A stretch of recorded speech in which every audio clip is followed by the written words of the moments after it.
and I'm the founding teacher at Insight LA. And I'm speaking to you still from Costa Rica, where excuse me, where I stayed on after our teaching to do a writing retreat. So let's just wait a few minutes for people to join us, and then I'll reintroduce and we'll begin. We'll just give people a couple minutes to arrive.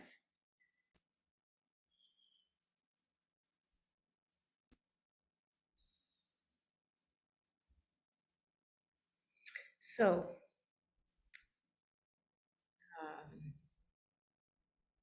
once again, welcome everybody to our Sunday morning sitting group at Insight LA. I'm the founding teacher here.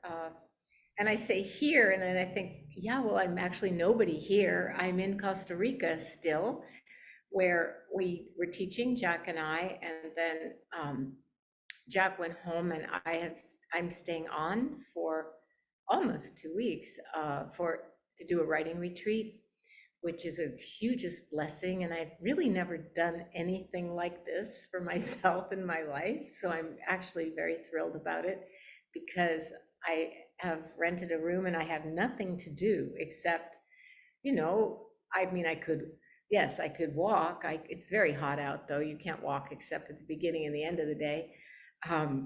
It's really a hot, muggy climate. And there's only so many times, I suppose, that you could go swimming and eat and, I don't know, check your messages. But at some point, there's really nothing to do but write. And this is a great, great blessing for which I'm grateful. And today last week we talked about envy and jealousy and the role of mudita, appreciative joy. And today I want to talk about just comparing in general, the mind that compares ourselves to others, and what the Buddha said about that, and kind of what we can do about that. So for those of you, if there's anybody who's new to Insight LA today, we divide the time roughly into thirds. We're going to meditate in a few minutes, and then we have some teaching, and then we have a chance to have some conversation and dialogue. We used to call it Q&A, questions and answers, and I thought, I don't have the answers. I have just my experience to offer, so it's questions and reflections, from you about your practice. So let's sit together. I do a little bit of guiding at the beginning, and we also have a lot of space and silence, usually, unless it's a specific practice like the mudita practice, which I will probably refresh toward the end of the sit, guide you through that again, for those who weren't here last week, because it's relevant this week too, to how we work with our comparing mind. So finding a comfortable frame for your body.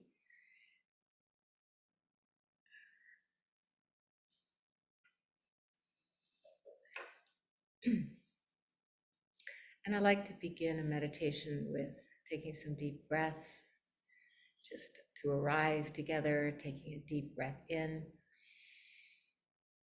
and releasing. Just breathing fully into the body. And as you breathe out, releasing any tension as you land fully in this body. And once again, a deep breath in and relaxing as you breathe out.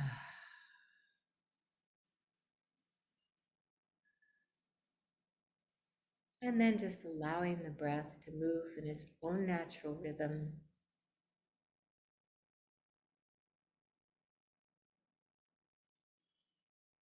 Opening all the senses to being here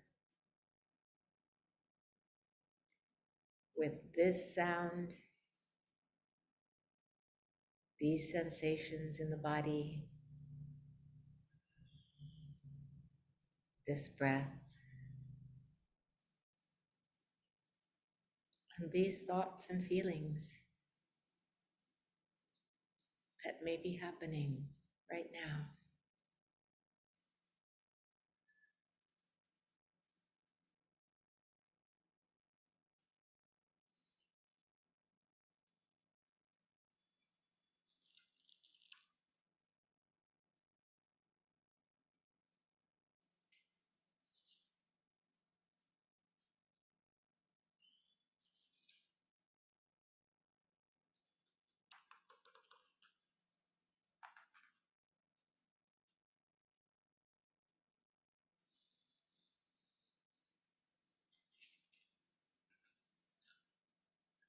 And you may notice after maybe a minute or two that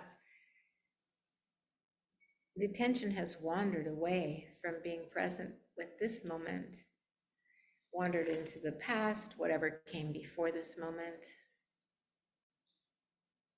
or into the future, whatever may follow. And so this is just a reminder to enjoy the breath, that the breath, the movement of the breath in the body can be a pleasure.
Enjoying the in-breath and the out-breath.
Each mindful breath takes maybe 3 seconds, but can free you from the past and the future. Free to enjoy this present moment and this one, moment by moment.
The 3 seconds of a breath can really help generate the energy of presence, of focus, can bring you insight, bringing the insight of being alive.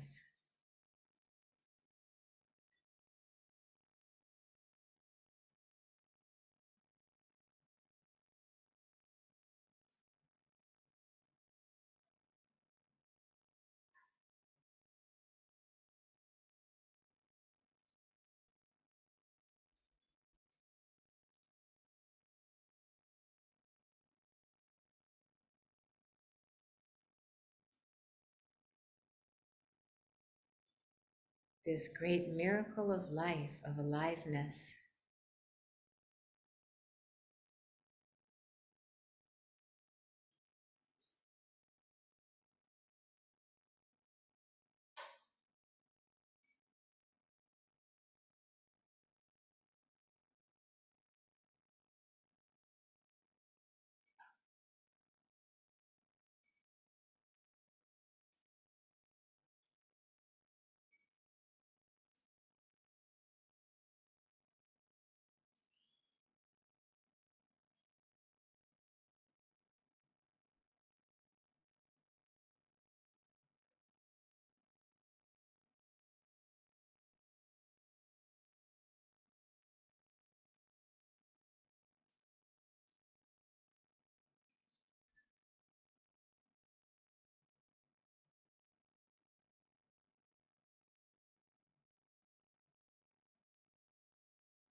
And just one breath, one mindful moment can bring your mind home to the body,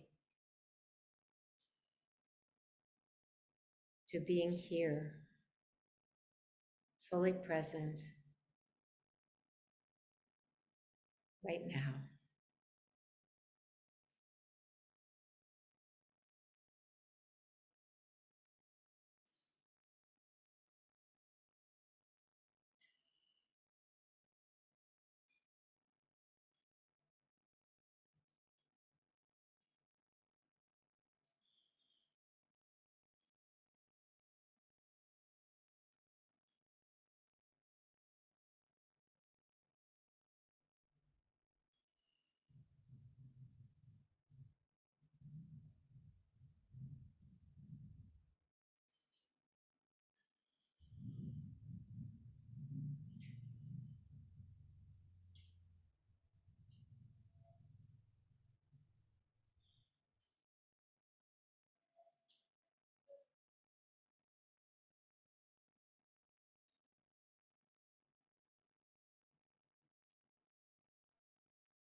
And breathing in, noticing if the body is tilting forward, the mind anticipating the next moment.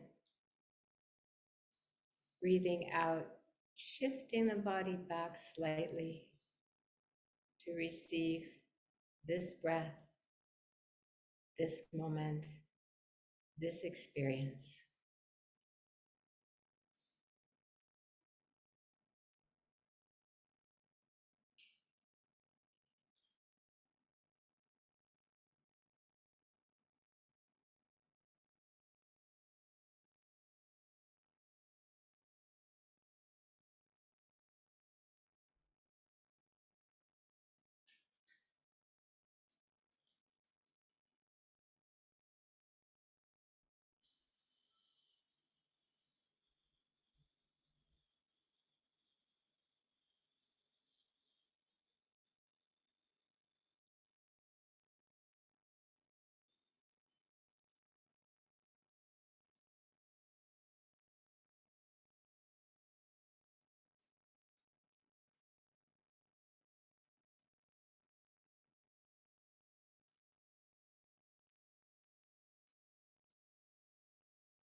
And for the last part of this meditation, doing some mudita or appreciative joy practice, just taking a moment to appreciate the good fortune of your bringing yourself here to practice together.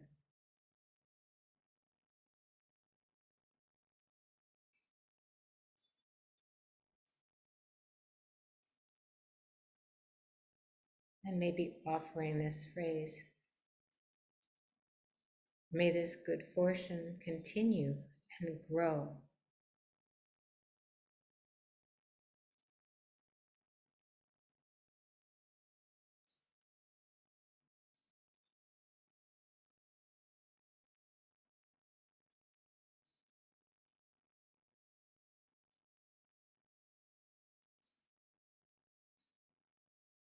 And then calling to mind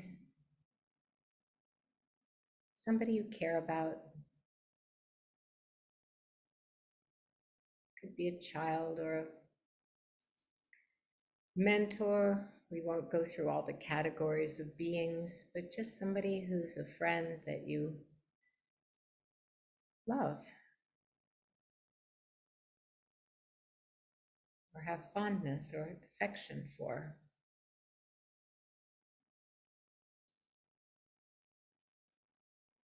And just appreciating whatever goodness is happening in their life right now.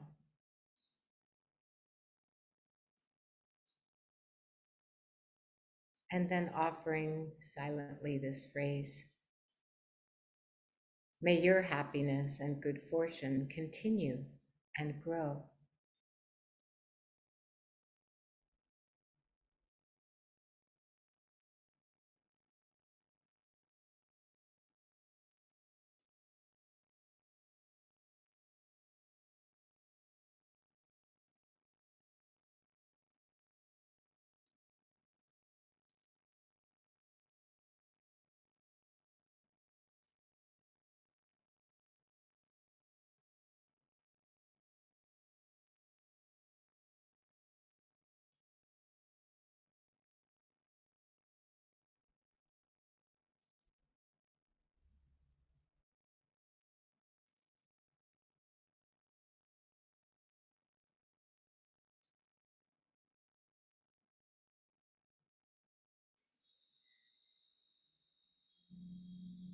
And then choosing another person, a friend, a mentor, a benefactor, and calling to mind something good that has happened in their life.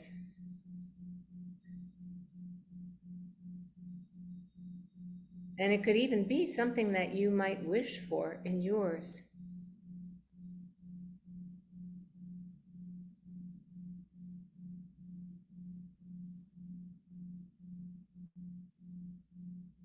And then offering the phrase: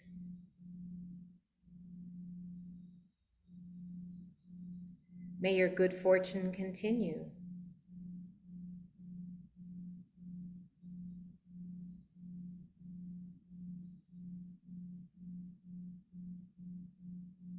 May your happiness grow and grow.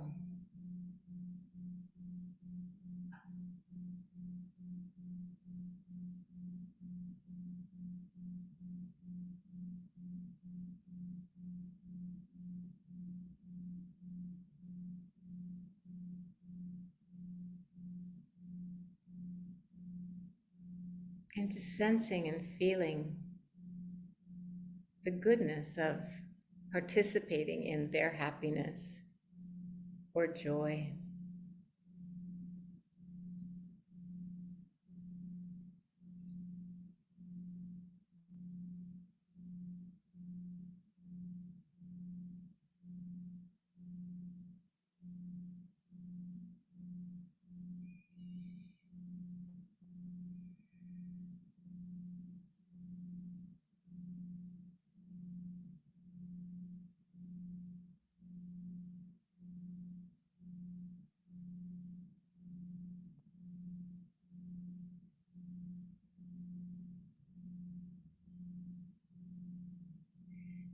Ding.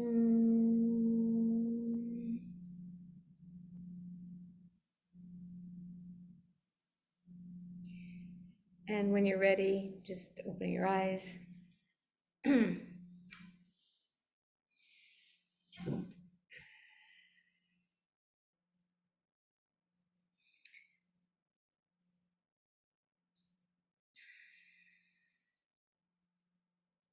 The great thing about mudita practice is that it really,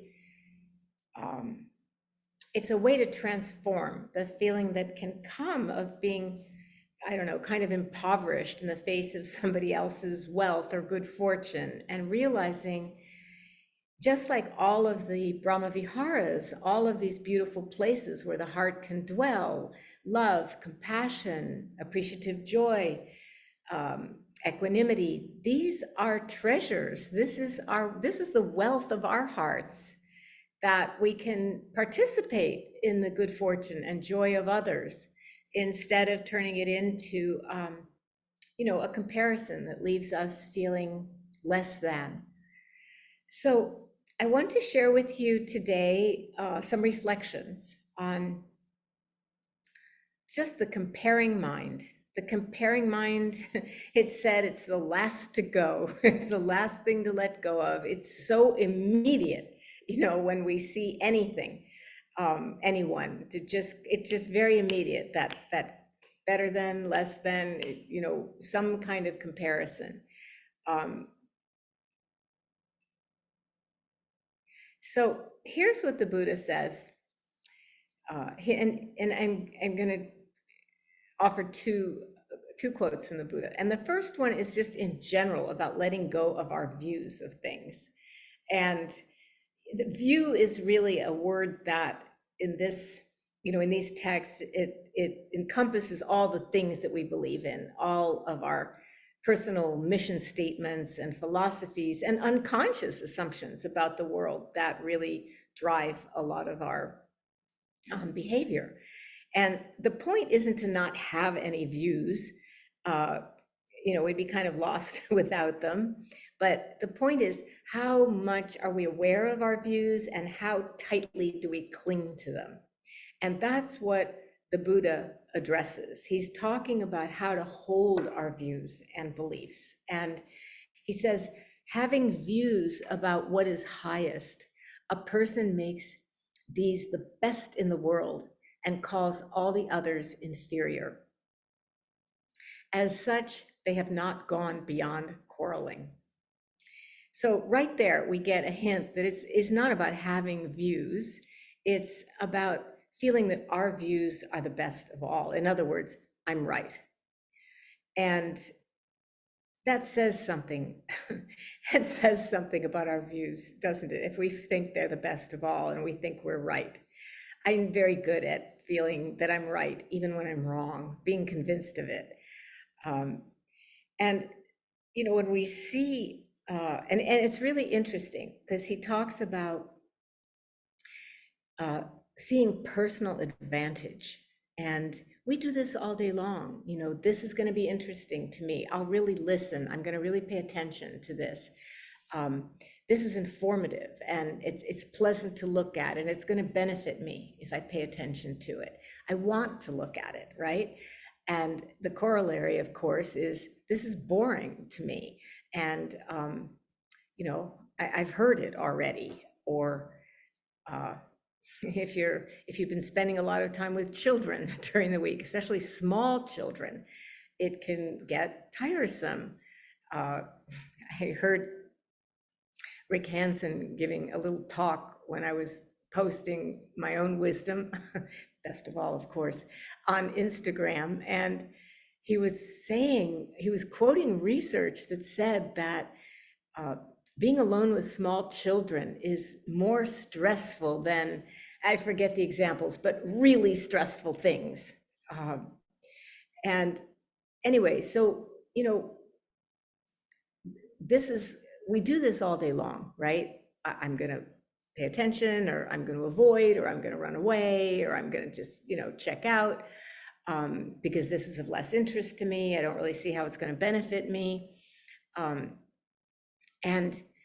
And this is why it's considered to be our likes and dislikes and, approach, avoidance. And when it's unconscious, when it's, when we're not mindful about it, it's considered to be entangling. And I don't mean the entanglement of quantum physics. I mean the entanglement of getting your knickers in a twist and the entanglement of getting confused and kind of lost. And, when we can see that our attachment to our views is entangling, it doesn't simplify our lives. It doesn't smooth our way. You can see it in an argument. I used to do a lot of couples therapy when I lived in Cambridge. And one of the questions that I would ask people who were, embroiled in some kind of impasse or argument is, would you rather be right or would you rather be close? And you can ask yourself that when you're in an argument with somebody. How important is it for you to win your point and be right, as opposed to connect with that person? And then the Buddha goes on to say, we shouldn't make up views. And well, I think that's kind of obvious, but then he says, and this is the interesting part about the comparing mind. He says, nor should people think of themselves as inferior or superior to others. Okay, that we can understand that. Constantly thinking that you're superior is a form of narcissism. Constantly thinking that you're inferior is neurotic, loss of self-esteem, and can even be an expression of self-loathing at the extreme. But then he goes on and he says, nor should they take themselves as equal. So that's the interesting part, isn't it? Okay, like we can understand. I don't want to be more than, I don't want to be less than. But what about being equal? Why, what's wrong with equal? So what is wrong with equal? What is wrong with feeling like, I'm equal to you? We're on the same, we're on a level playing field. What could be wrong with that? Well, it's really based on a sense of a certain kind of identity, and it's still being preoccupied with yourself. Where do you stand?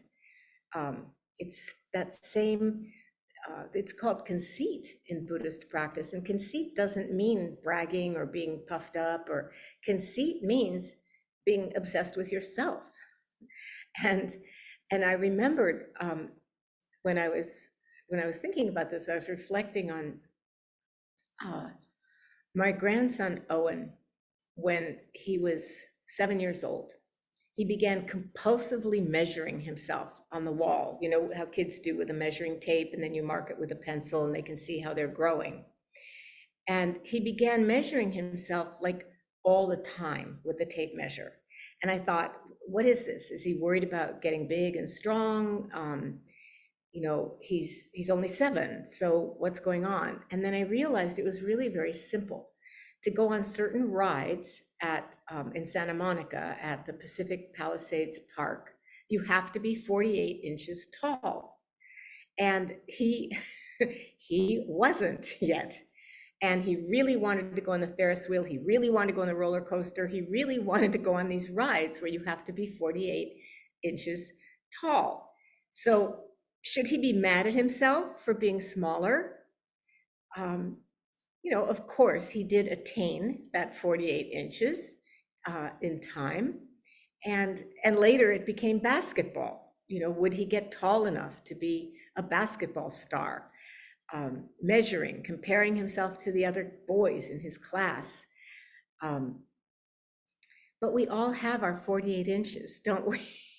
Whatever that is in our lives, we all have it. And that we're wanting to attain, and then we'll be free. We can go on all the rides in this life. We're free, and we can partake of everything that life might offer to us.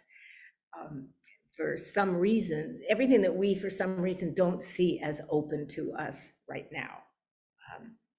And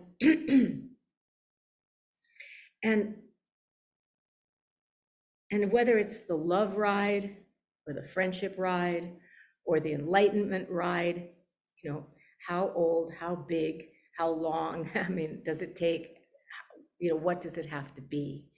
And I think the teaching, when it's telling us not to think of ourselves as inferior or superior to others, or even take ourselves as equal, this is where, to me, in some way, it connects to this sense of being a work in progress, that we are in process all of the time. We're not these, finished product entities. Years ago, I was really blessed to be able to make a pilgrimage to Borobudur, which is an ancient temple in Java, in Indonesia. And And the history is really interesting of Borobudur. You're circumambulating this. It's a giant stupa on a plain. So it's almost like a mountain that you can see from a great distance because it's a very flat plain. And for a long time, it was buried and it was forgotten. And I guess it was built in around the year 1000. But it got buried in volcanic ash because there's lots and lots of volcanoes there in Java.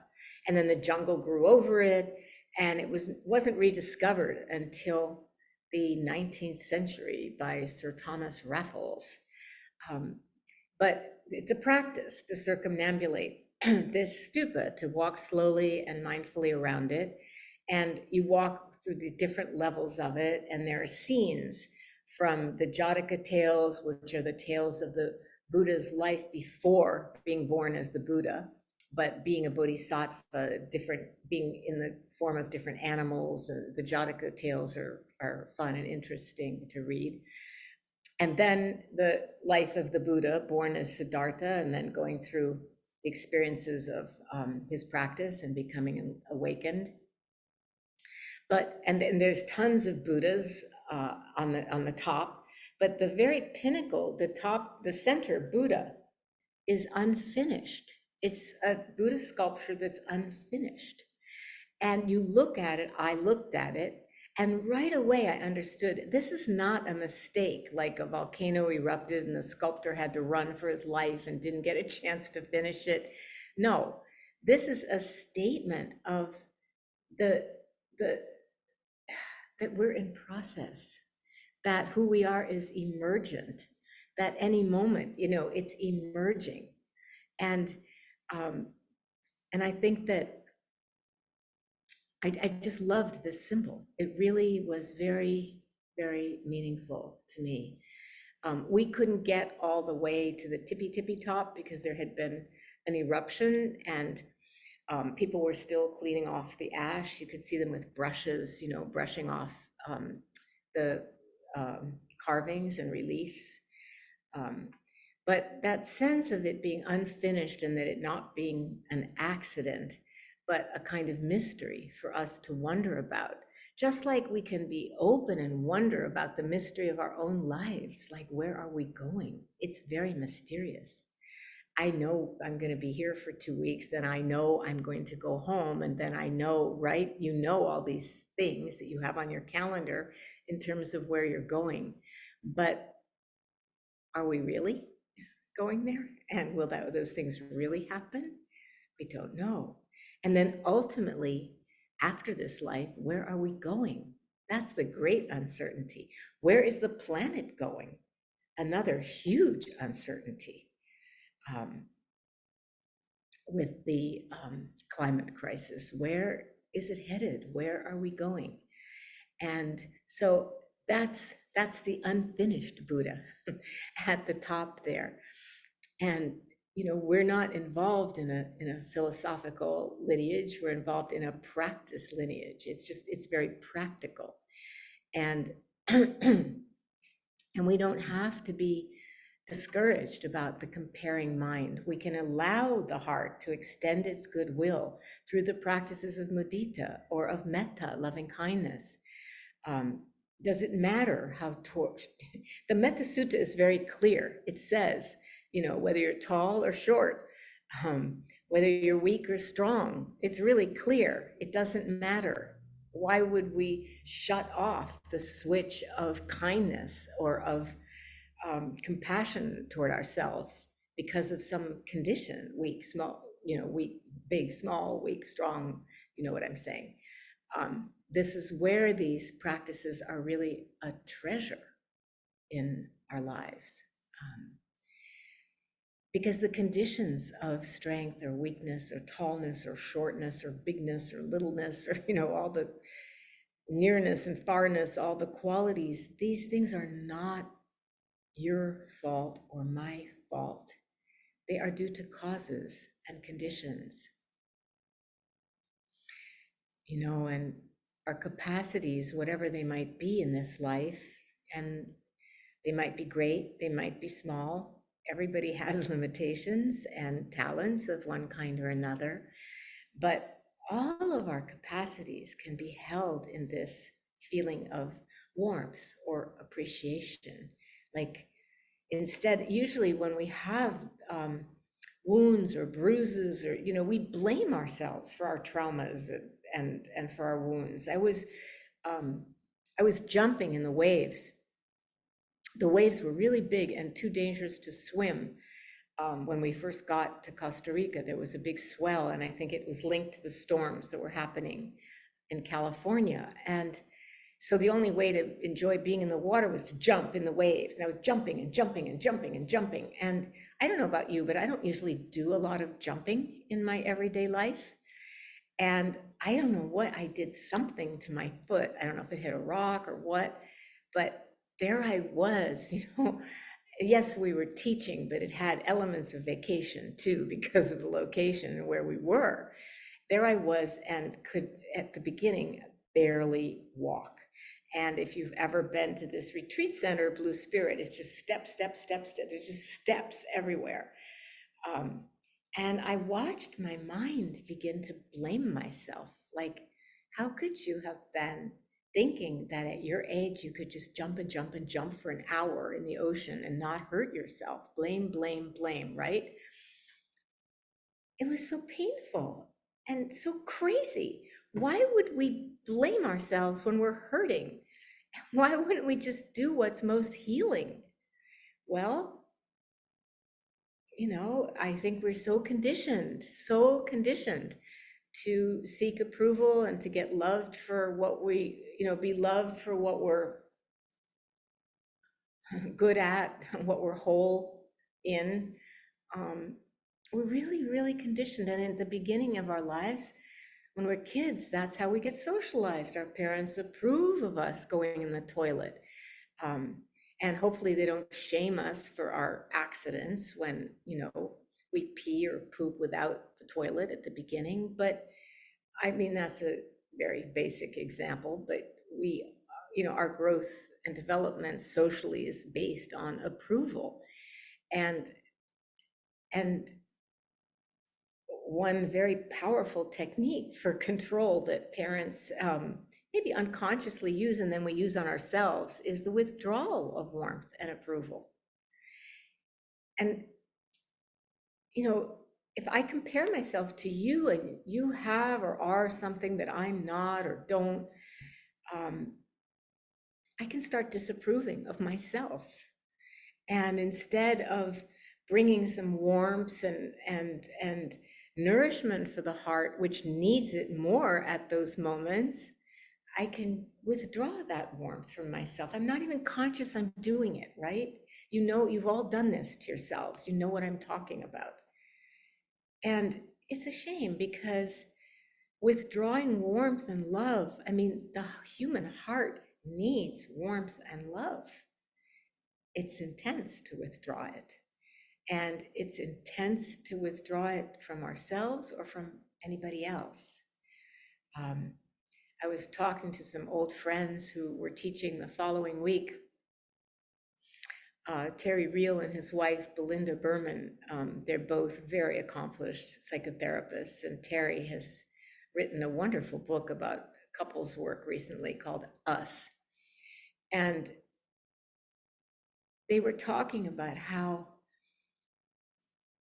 when Belinda gets really angry, she just gets full of rage and says mean things. Now, obviously, she's working on that and she's older and she doesn't do it so much anymore, but that was her conditioning from her upbringing.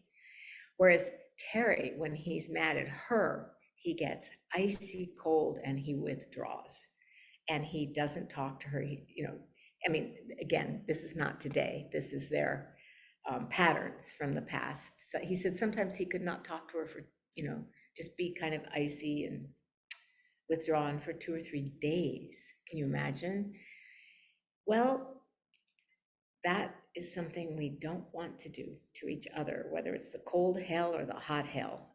We want to see if we can let the heart extend its goodwill, its warmth, its kind attentiveness, and then see what happens if you do that. The Brahma Viharas, these qualities of love, compassion, joy, equanimity, they are called sometimes the immeasurables, which means they can't be measured or compared. They're immeasurable. There's no comparing. What happens when we abide in kindness? What happens when we abide in warmth and friendliness? There's no, what happens if we do that? If we do that toward other people, if we can maintain that kind of stance, which takes some work and patience for sure, and definitely takes practice. But if we can do that, people will eventually respond.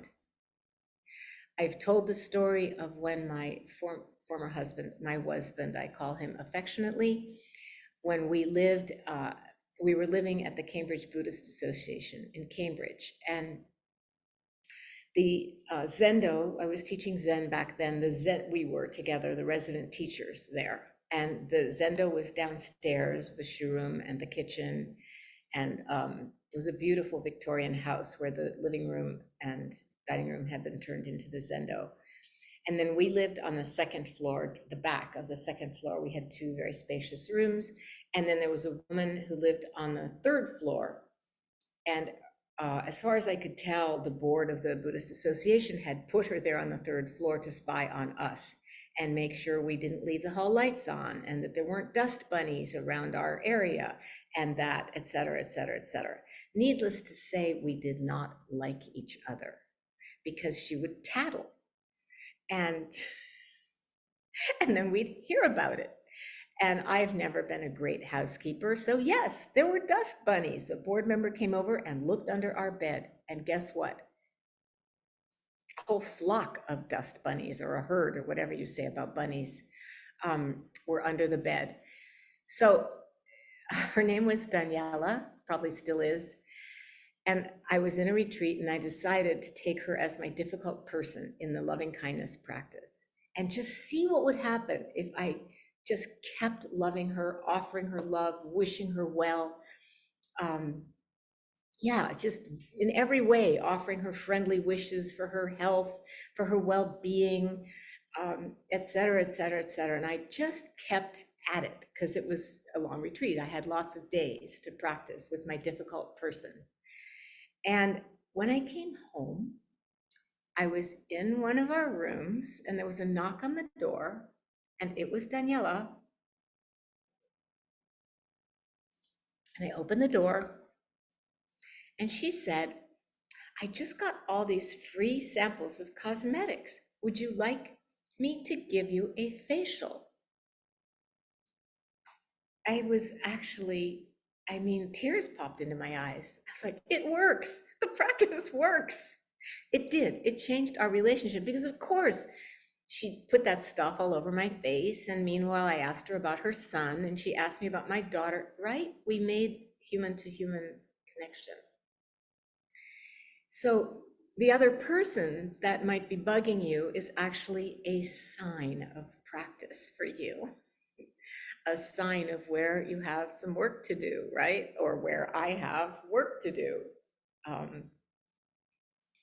And the comparing mind, really, I think what I'm saying is that love, warmth, friendliness, kindness, self-compassion when we're wounded, as opposed to, blame, it's just more healing.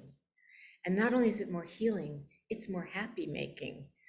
And it's something that is available to us. And this is the good fortune of being here and practicing together. And that's why when you're practicing the mudita and the meditation earlier, I said, we can appreciate the good fortune of being here together and doing this. We're building wealth. We're building our treasure, the treasure of our hearts. This is what I want to share with you today. And now we have time for you to share what's in your heart, to raise your hand, and either Anissa will call on you to unmute yourself, or I'll see you. You can, we're not very many people here today at all, so you can just like wave your hand wildly. Or if your camera's on, if your camera is not on and you don't want to turn it on, that's fine. You can either put your observation or your reflection or question, whatever it might be, in the chat. We're very chat positive here. Or you can, just use the raise hand function, the reaction button on the bottom of your screen.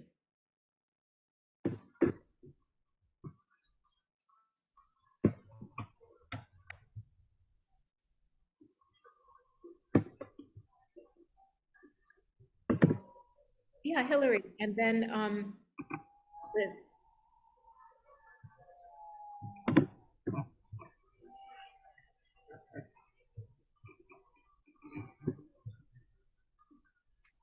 Are you ready? Yep. Oh, Mel's sort of fiddling with this here. I can't. Could you make her bigger so I can really talk to her? Thank you.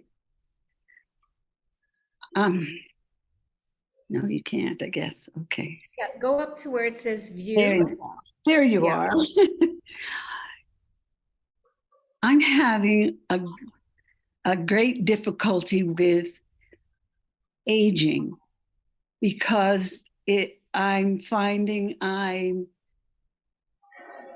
not able to depend on myself. It's like aging is losing abilities, and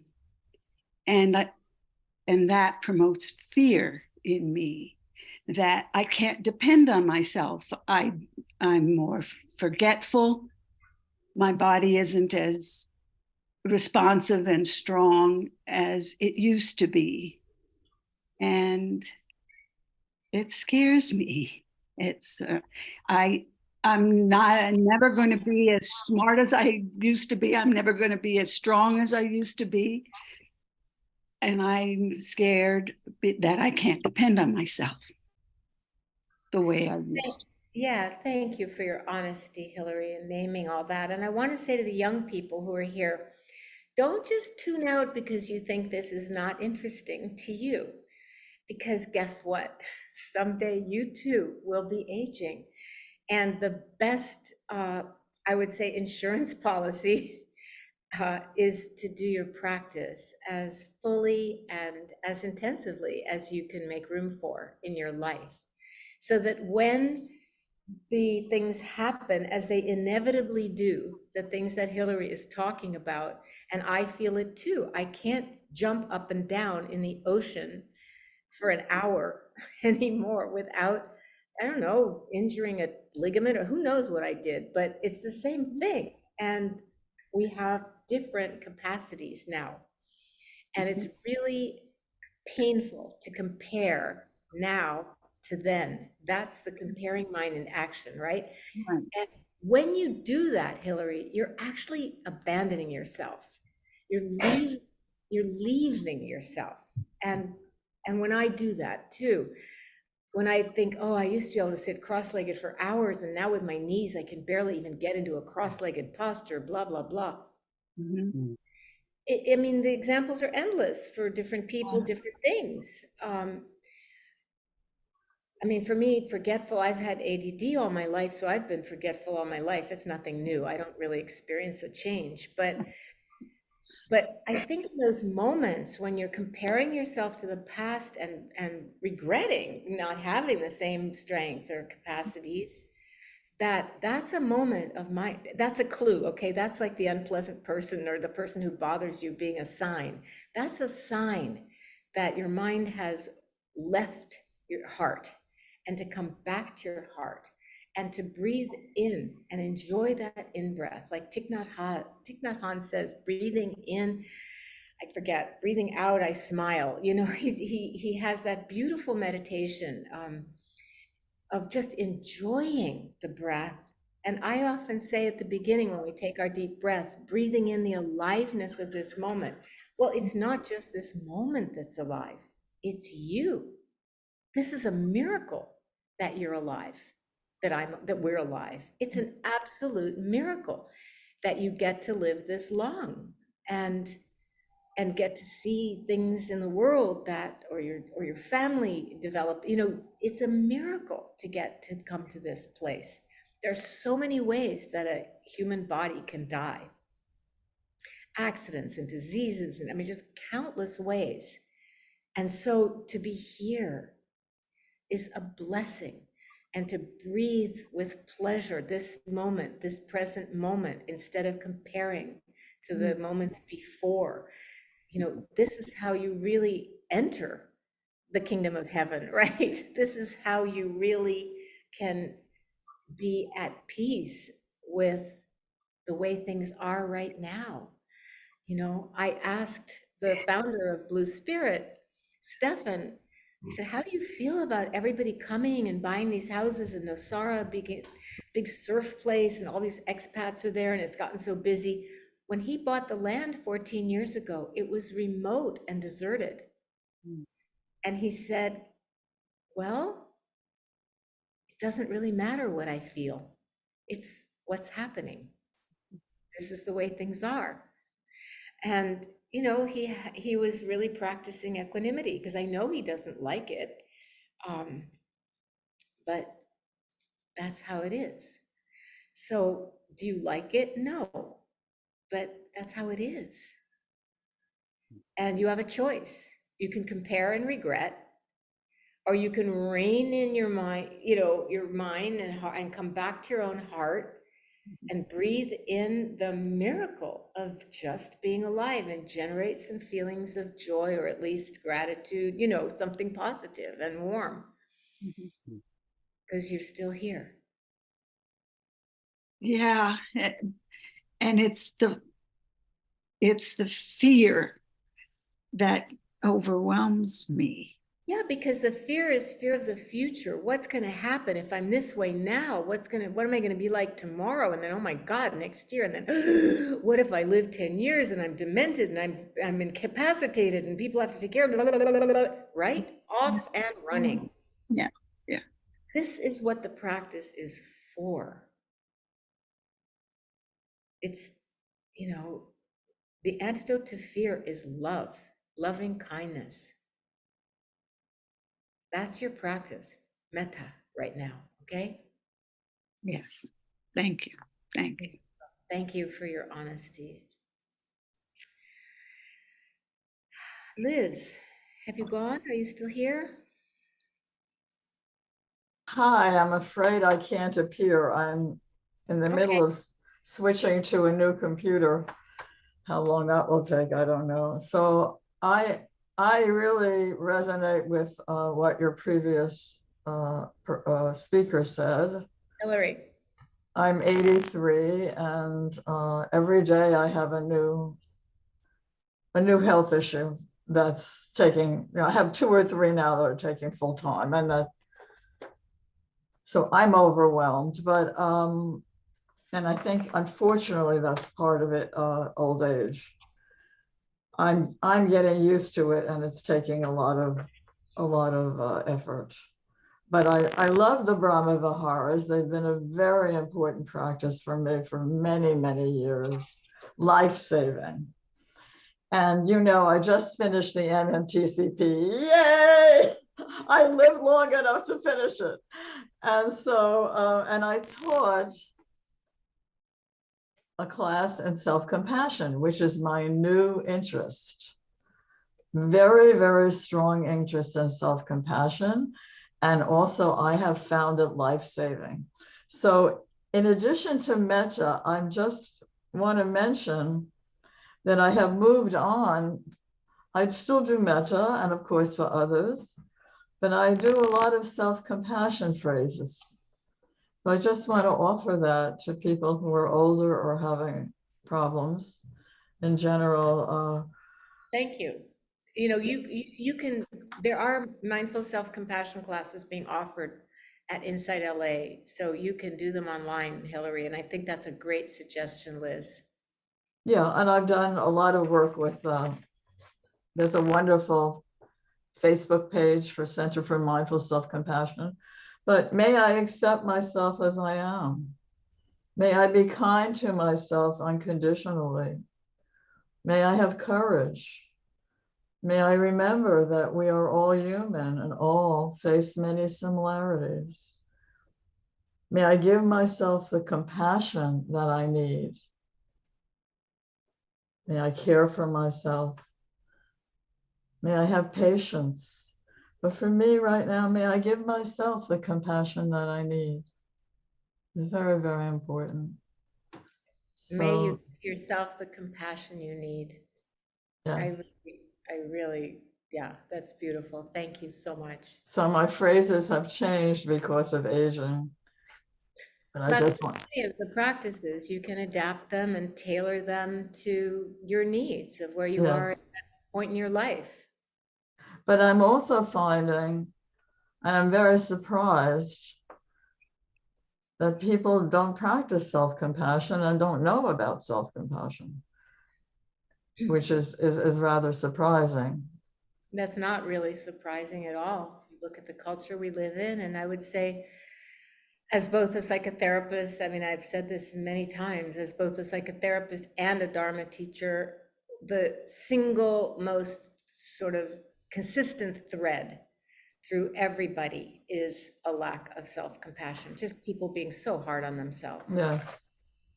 So Yes, and I found that with people who were in my program, yeah, it's in the really, MTCP program, yep. don't get it.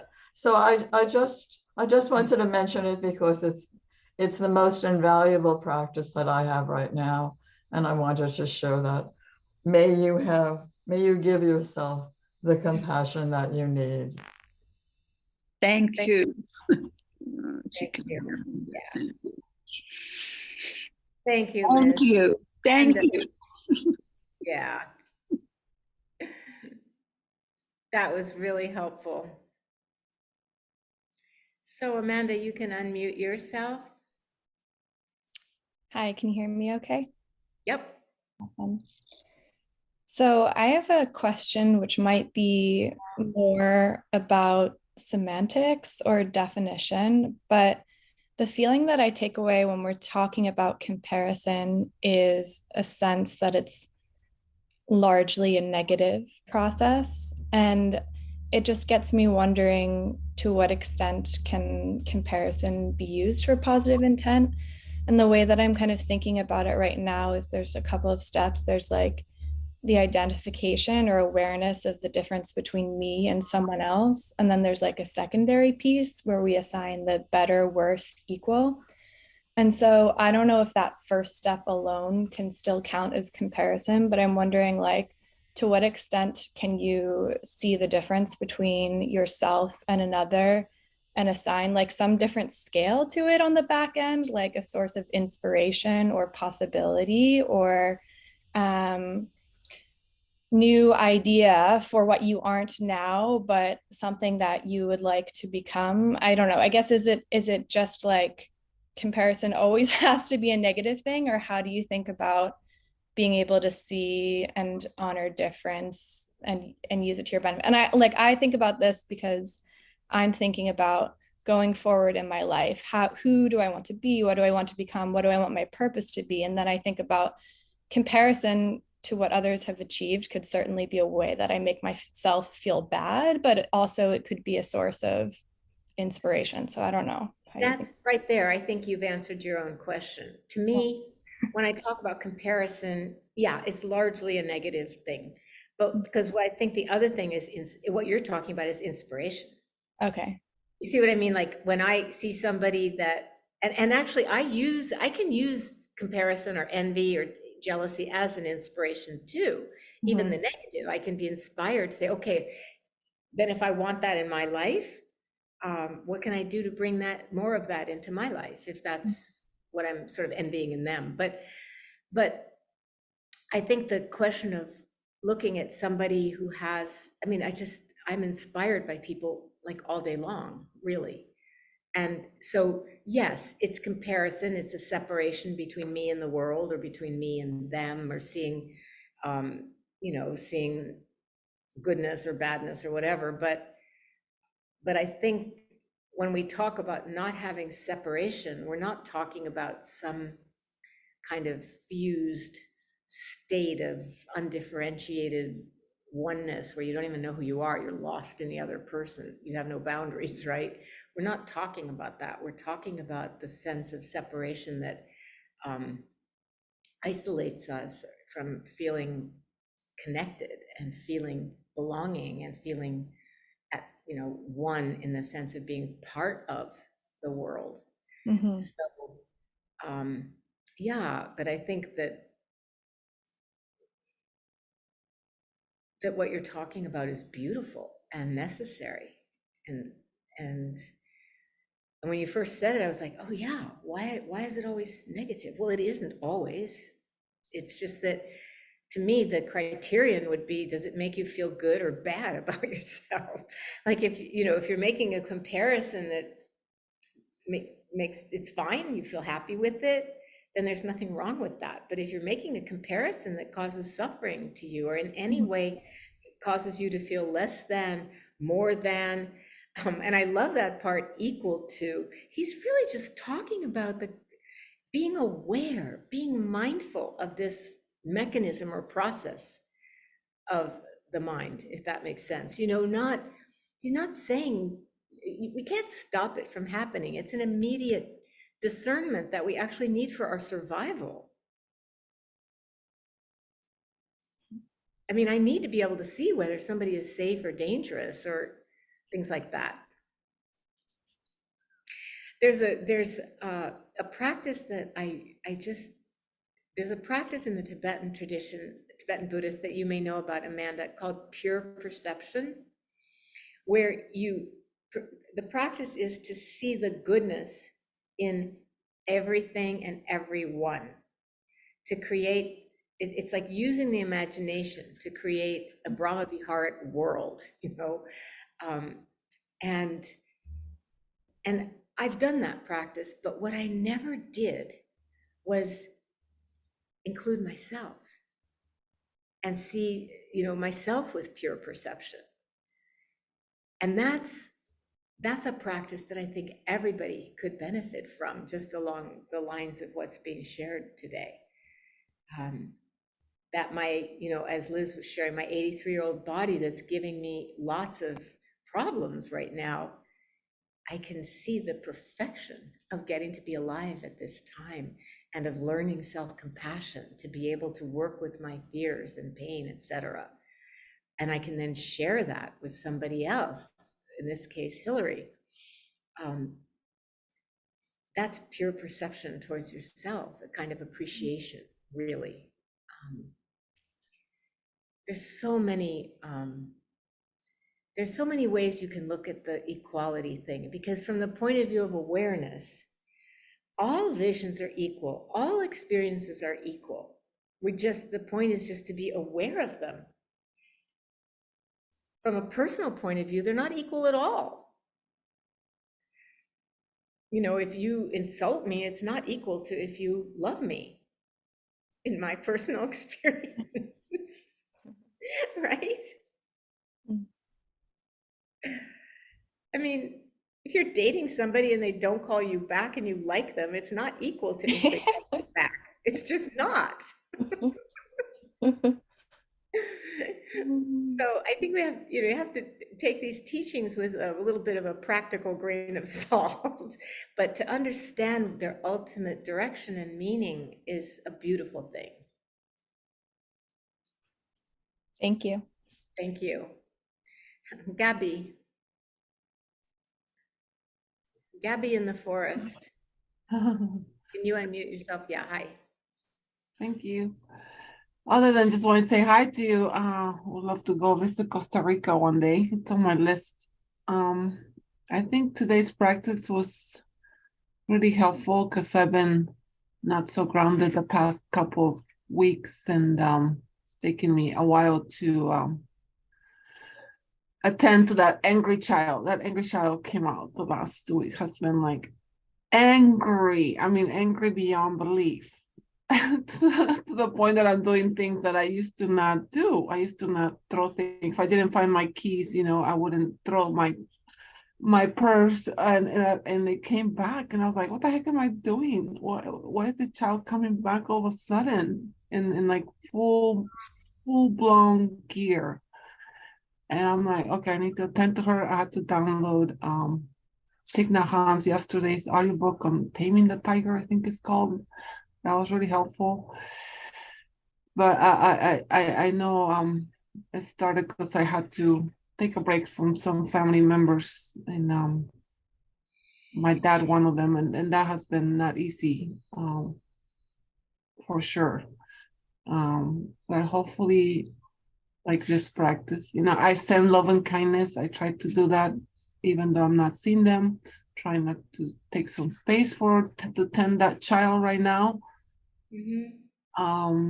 But today's practice, like when you said, just feel alive, right? That just brought tears to my eyes, because like we all have so much time in this world that I know at some point I'll see my dad, right? Again, and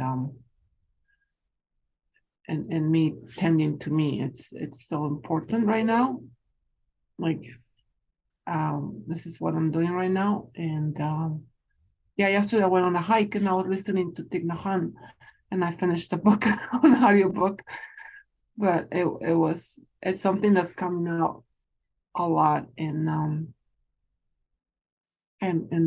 yeah, I feel hurt. I feel hurt not seeing my dad right now. Yeah, it's painful, and yet I think you're right to take some distance. And you're lucky because Thich Nhat Hanh has written countless books. So if you finish one, there's always another one that you can listen to those beautiful teachings. If they, help soothe your heart from feeling so hurt. But I just often support people, really taking some time away from the family members that are triggering you and that are bringing out this angry girl who just wants to throw things and stomp her feet and yell and just be mad. And you know what? She has good reason. Whatever, she's not mad for nothing. But those are not the feelings that, you want to be comforting and kind to that part of you. And also to get some perspective and take some space from the people um, who trigger them. I think that's important and fair and good. And it's not avoidant because, like you said, you'll see him again. You're just taking care of yourself, just kind of like what Liz was saying, right? It's an act of self-compassion. Mhm. You have the practice, your dad doesn't. So you have uh, the ability to find some patience, to find some peace of mind, to find some self-love that will allow you to re-engage at some point, um, in a friendlier way. And then, we can't really practice the Brahma, we can't really practice metta or loving kindness with the intention to change another person. But just like your cup says, be kind, I know. it's perfect. You can That's hold pretty much that, yeah, you can hold that intention, because you know what? It's going to benefit your heart, whether or not his is too encrusted to receive it or not. These things happen very invisibly and are kind of mysterious too. So Yeah, thank you. thank you. Yeah, thank you. So let's take a moment to sit together now.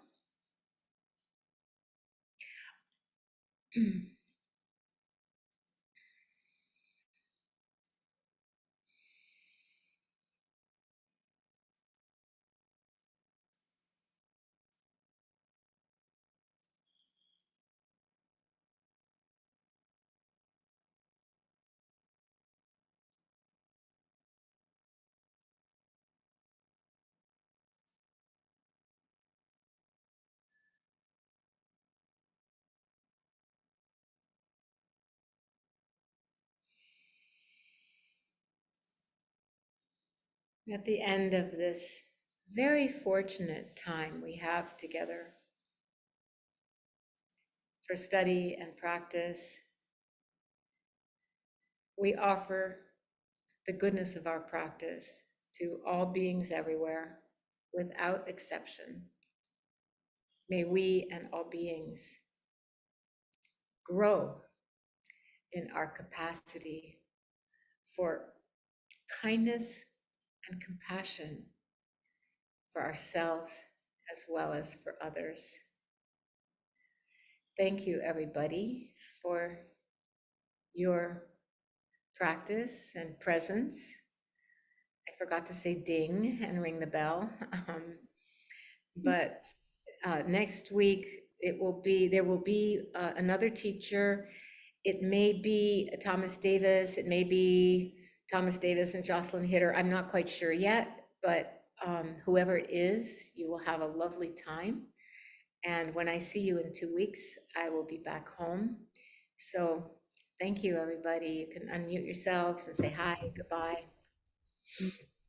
Bye-bye, Trudy. Bye-bye. Good seeing you Bye-bye. today. Thank you. Thank Thank you, Trudy. Thanks, everybody. Thank Yeah. you. Have a good To two. Costa Rica. Thank you, Anissa. Thank you, Oh, Anissa, for being our moderator. I forgot to thank you. Oh, you're welcome.